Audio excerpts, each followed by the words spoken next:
back in the day, I was just surfing YouTube and I saw like a thumbnail had a very catchy, what they call a card spring. So, oh, that's cool, I clicked it.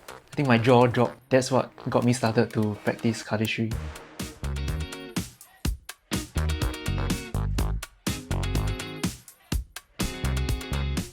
Cardistry, which has its roots in card magic, refers to the performance of card flourishing to create captivating displays of cuts, shuffles, and sequences that seemingly defy the laws of physics. With the advent of online platforms such as YouTube and Instagram, the craft has emerged over the last decade as its own art form, with dedicated practitioners from around the globe. Leon Tai is a prominent member of the burgeoning cardistry scene in Singapore. I've seen like those videos like on God of Gamblers, and they have the very funny like CGI. I wouldn't say I can do exactly what they do, but I can do the move that inspired them to do like the whole crazy card flying around thing. I would consider cardistry a very technical hobby because we have 10 fingers, and in a move each finger has like a specific role, and like you kind of have to like move the fingers independently to make like something coherent happen.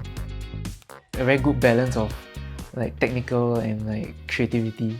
Things can be mostly separated into like one-handed cuts, two-handed cuts, what you call springs, the one where they shoot the cards from one hand to the other.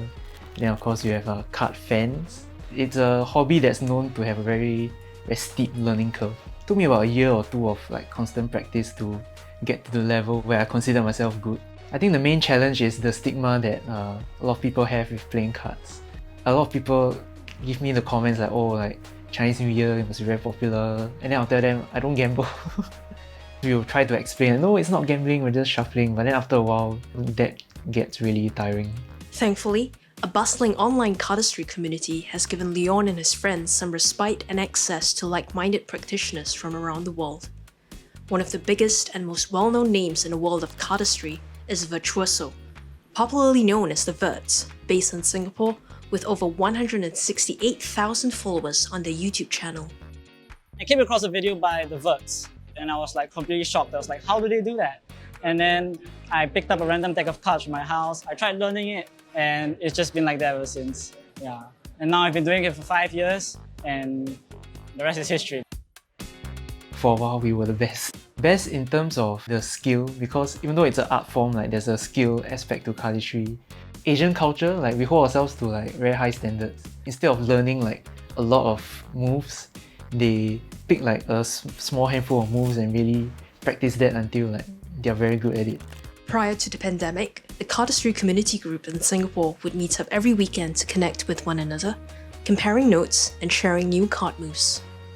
Having a community, right, it actually helps us to guide each other as well as have human interaction and feedback from one another to improve our skills exponentially. In a way, it's a judgment-free zone where we can feel free to be ourselves. We will encourage each other to share, did you have something new, do you have something interesting? Try to see, how you can collaborate and to see how we can work it into something special. Cardistry was like the first thing that I got good at. It taught me how to problem solve. If you really want to get good at it, you have to sort of grind it out.